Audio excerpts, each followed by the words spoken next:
तो नमस्कार मेरे प्यारे साथियों, कैसे हैं आप सभी। स्वागत है आप सभी का हमारे यूट्यूब चैनल में। तो दिल थाम के बैठिए, आज मैं बताने वाला हूं आप लोगों के लिए बहुत ही महत्वपूर्ण और शानदार जानकारी। तो देखिए, हमसे जुड़े रहिए। तो आज मैं आप लोगों को बताऊं कि क्या है आप लोगों के लिए इंपॉर्टेंट और महत्वपूर्ण जानकारी। और देखिए, इसके साथ साथ जानकारी के साथ साथ वही आपके रोज हम जो क्वेश्चन कराते हैं वो क्वेश्चन भी है। तो क्लास से जुड़े रहिए, जानकारी सुनने के बाद क्लास से जाना नहीं है मेरे प्यारे साथियों। तो देखिए, आज हमारा वही है करंट अफेयर। जैसा कि आप लोगों को पता है, हमारा करंट अफेयर चलता है रोज के रोज करंट अफेयर। और आज कितनी तारीख का है? 8 फरवरी को लेके हमारा करंट अफेयर है। तो ये देखिए मेरे साथी, जो इमेज आप देख रहे हैं राजस्थान बजट 2024 को लेके, क्या राजस्थान बजट 2024 को लेके। तो देखिए, इसके बारे में आज क्या महत्वपूर्ण बात है मेरे प्यारे साथियों। देखिए, राजस्थान बजट 2024-25, राजस्थान बजट 2024-25, ये देखिए प्यारे साथियों, दिख रहा है आपको? देखिए, एक बार मैं थोड़ा सा हाइड कर दूं ताकि स्क्रीन आप लोगों के लिए क्लियर हो जाए। तो देखिए, महत्वपूर्ण घोषणाएं क्या है इनमें। प्रत्येक संभाग में रोजगार मेलों, campus placement, skill development programme कराए जाएंगे।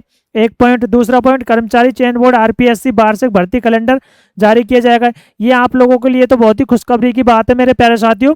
राजस्थान में होंगी 70,000 पदों पर भर्ती है। ये भी देखिए दोस्तों, कितने हजार पदों पर भर्ती आने वाली है आप लोगों के लिए मेरे प्यारे साथियों। आप लोगों के लिए 70,000 पदों पर बहुत भारी भरकम भर्ती आने वाली है। तो अभी भी मौका है, अभी भी समय है आप लोगों के पास। अपनी तैयारी में जुटे रहे और लगे रहे। राजस्थान इंफ्रा मिशन 2000 करोड़ के प्रावधान की घोषणा की गई है। 5 लाख गोपालकों को 1 लाख तक का ब्याज मुक्त ऋण की घोषणा की गई। ठीक है, राजस्थान बजट 2024-25 में ये सारी घोषणाएं की गई है मेरे प्यारे साथियों। तो देखिए, बजट 2024-25, बजट 2024-25 में क्या है महत्वपूर्ण बातें। राजस्थान सरकार का युवाओं को तोहफा, सरकारी पदों पर 70,000 नई भर्तियों की घोषणा की गई। देखिए मेरे प्यारे साथियों, कितनी खुशखबरी की बात है आप लोगों के लिए।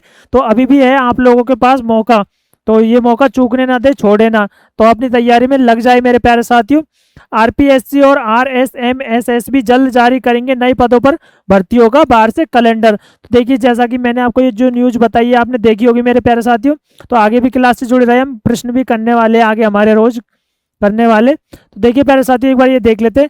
सरकार का व्यापक उद्देश्य वित्तीय वर्ष 2024-25 फरवरी 25 में बजट घाटे को 5.1% तक कम करना है, जो 2023-24 फरवरी 24 में 5.8% से कम है।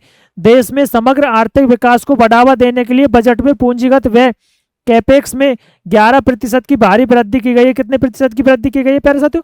11% की भारी वृद्धि की गई है।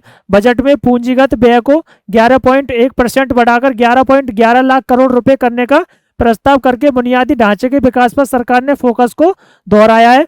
यह जीडीपी का 3.4%, कितना 3.4% है, और निर्माण और बुनियाद ढांचे के विकास में लगी कंपनियों के लिए अच्छी खबर है। भारत का केंद्रीय बजट, जिसे भारत के संविधान के अनुच्छेद 112 में वार्षिक वित्तीय विवरण कहा जाता है, किस कौन से अनुच्छेद में? अनुच्छेद 112 में भारत गणराज्य का वार्षिक बजट है, जिसे प्रत्येक वर्ष फरवरी के अंतिम कार्य दिवस पर भारत के वित्त मंत्री द्वारा संसद में प्रस्तुत किया जाता है। यह प्रत्येक वर्ष कब प्रस्तुत किया जाता है?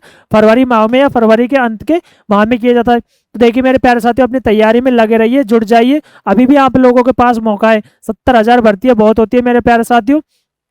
तो ये आप लोगों के लिए बहुत ही सुनहरा और गोल्डन मौका है। तो देखिए प्यारे साथियों, क्लास से जुड़े रहे, आपको स्किप नहीं करनी है क्लास। तो देखिए हमारे क्या क्वेश्चन रहने वाले हैं आज के। देखिए आ जाइए अपनी क्लास पे। आरबीआई ने लगातार छठी बार रेपो रेट को कितने प्रतिशत पर अपरिवर्तित रखा है? बताइए प्यारे साथियों, जो आरबीआई है उसने लगातार छठी बार रेपो रेट को कितने प्रतिशत पर अपरिवर्तित रखा है? बताइए, 6.0%, 6.25%, 6.5% या 6.75%? बताइए प्यारे साथियों, इसका राइट आंसर क्या होने वाला है? मैं आपके आंसर का वेट कर रहा हूँ मेरे प्यारे साथियों। तो देखिए मैं इसका बता दूं, इसका राइट आंसर 6.5%। कितने प्रतिशत पर अपरिवर्तित किया है? 6.5%, यानी कि राइट आंसर है इसका सी। क्या है इसका राइट आंसर? सी इसका राइट आंसर है। कितना? 6.5%। ठीक है, चलिए। आरबीआई ने लगातार छठी बार रेपो रेट में कोई बदलाव नहीं किया। आरबीआई एमपीसी के सभी 6 सदस्यों ने रेपो रेट को 6.5% पर अपरिवर्तित रखने के लिए सर्वसम्मति से मतदान किया, जबकि FY24 के लिए FY24 के लिए वास्तविक जीडीपी ग्रोथ का अनुमान 6.5% पर बरकरार रखा गया था। FY24 के लिए मुद्रास्फीति का अनुमान भी 5.4% पर बरकरार रखा गया है। आरबीआई गवर्नर शक्तिकांत दास ने एमपीसी बैठक में लिए गए फैसलों में खुलासा किया है। किसने? शक्तिकांत दास ने। अच्छा, आरबीआई के मुख्य सॉरी आरबीआई के गवर्नर कौन है दोस्तों? गवर्नर कौन है आरबीआई के? आरबीआई के गवर्नर बताओगे आप मेरे को? अभी बताया मैंने, देखिए शक्तिकांत दास। कौन है आरबीआई के गवर्नर? शक्तिकांत दास, ये देखिए। ठीक है, तो आई होप आपको समझ आया होगा। चलिए अगला क्वेश्चन देखते हैं। 7वां हिंद महासागर सम्मेलन किस देश में आयोजित किया जाएगा? बताइए। भारत, मालदीव, ऑस्ट्रेलिया, थाईलैंड या ऑस्ट्रेलिया? बताइए, जो 7वां हिंद महासागर सम्मेलन है वो किस देश में आयोजित किया जाने वाला है? बताइए प्यारे साथियों, इसका राइट आंसर क्या होगा? तो देखिए इसका आंसर मैं बता देता हूं आप लोगों को। इसका राइट आंसर है ऑस्ट्रेलिया। कहाँ पे आयोजित होगा? ऑस्ट्रेलिया में। ठीक है, डी इसका राइट आंसर है, ऑस्ट्रेलिया। चलिए देखते। भारत के विदेश मंत्री डॉक्टर एस जयशंकर ऑस्ट्रेलिया के पर्थ में 7वें हिंद महासागर सम्मेलन के उद्घाटन को सत्र को संबोधित करेंगे। इस सम्मेलन में 22 से अधिक देशों के मंत्री और 16 देशों और 6 बहुपक्षीय संगठनों के वरिष्ठ अधिकारी भाग लेंगे।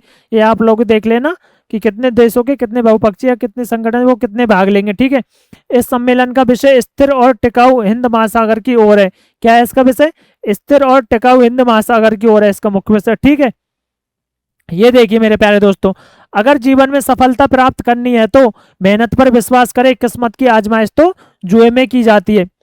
किस्मत की आजमाइश तो जुए में की जाती है। ठीक है प्यारे साथियों, तो आपको किस्मत के भरोसे नहीं रहना है, अपनी मेहनत के भरोसे रहना। आपको मेहनत करते रहना है लगातार, किस्मत के भरोसे नहीं रहना। आपको अपनी मेहनत में जान लाइए मेरे प्यारे साथियों। चलिए अगला क्वेश्चन देखते हैं। समान नागरिक संहिता लागू करने वाला देश का पहला राज्य कौन सा है? बताइए। उत्तर प्रदेश, मध्य प्रदेश, उत्तराखंड या महाराष्ट्र? बताइए इसका राइट आंसर क्या होने वाला है। समान नागरिक संहिता लागू करने वाला देश कौन सा है? पहला राज्य कौन सा है? उत्तर प्रदेश, मध्य प्रदेश, उत्तराखंड या महाराष्ट्र? बताइए प्यारे साथियों, इसका राइट आंसर क्या होने वाला है? तो देखिए, इसका राइट आंसर है उत्तराखंड। क्या है इसका राइट आंसर? उत्तराखंड, सी इसका करेक्ट आंसर है। ठीक है, चलिए, समान नागरिक संहिता यूसीसी लागू करने वाला उत्तराखंड देश का पहला राज्य बन गया है। यूसीसी का लक्ष्य सभी नागरिकों के लिए उनके धर्म की परवाह किए बिना समान कानूनों का मानकीकरण करना है। उत्तराखंड में समान नागरिक संहिता लागू करना जस्टिस रंजना पी देसाई के नेतृत्व में एक कमेटी बनाई गई। किसके नेतृत्व में बनाई गई है? जस्टिस रंजना पी देसाई के नेतृत्व में एक कमेटी बनाई गई है। ठीक है, चलिए अगला क्वेश्चन देखते हैं। टाटा समूह की ई कॉमर्स इकाई टाटा डिजिटल के नए सीईओ और एमडी के रूप में किसे नियुक्त किया गया है? बताइए। नवीन ताइलियानी को, प्रतीक पाल को, राणा कपूर या विनय कुमार सिंह को?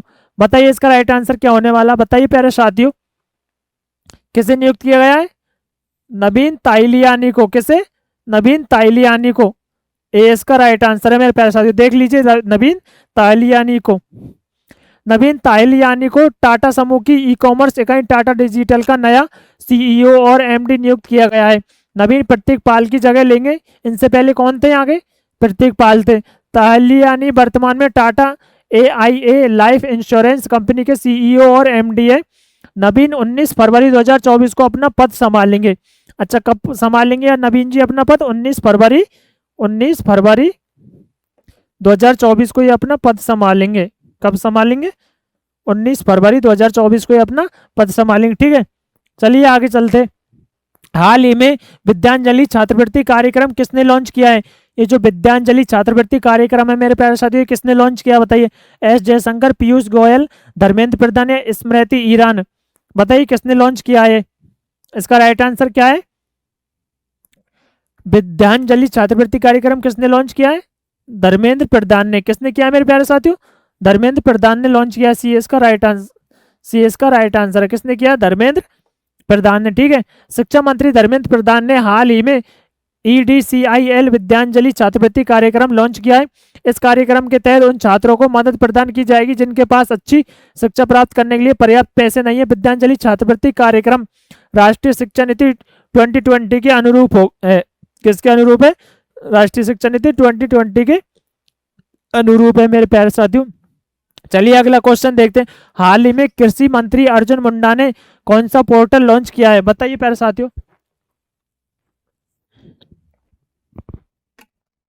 हाल ही में कृषि मंत्री अर्जुन मुंडा ने कौन सा पोर्टल लॉन्च किया है? कौन सा पोर्टल लॉन्च किया है?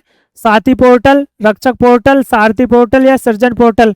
बताइए प्यारे साथियों इसका राइट आंसर क्या होने वाला है?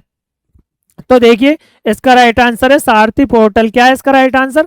सारथी पोर्टल इसका right answer, C correct answer है इसका। ठीक है प्यारे साथियों, चलिए आगे देखते हैं।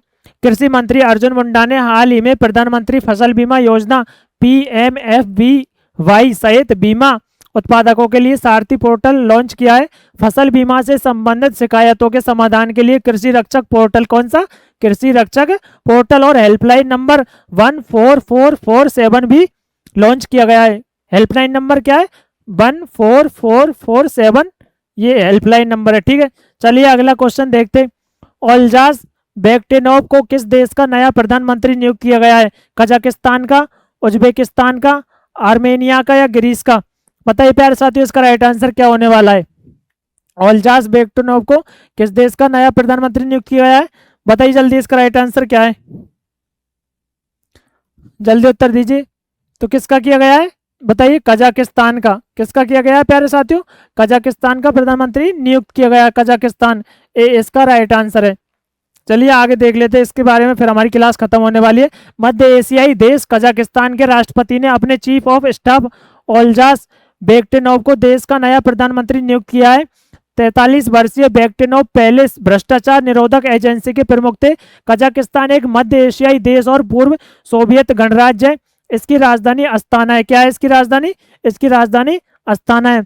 तो आशा करता हूँ आप लोगों को आज की क्लास बहुत अच्छी लगी हुई होगी, आज के प्रश्न भी अच्छे लगे हुए होंगे, और आपने जो मैंने राजस्थान सरकार का जो बजट है उसके बारे में जानकारी दी है उसे सुनकर आपको बहुत अच्छा लगा होगा कि आप लोगों के लिए 70,000 भर्तियां आने वाली है मेरे प्यारे साथियों। तो तैयार हो जाइए, अपनी मेहनत में लग जाइए, रात दिन अभी भी आप लोगों के पास मौका है। और अगर आप हमसे ऐसे ही जुड़ा रहना चाहते तो अभी हमारे चैनल को सब्सक्राइब कर लीजिए मेरे प्यारे साथियों। सब्सक्राइब करना चैनल को ना भूले और हमारे चैनल से जुड़े, हमसे जुड़े रहे। तो थैंक यू सो मच, धन्यवाद साथियों।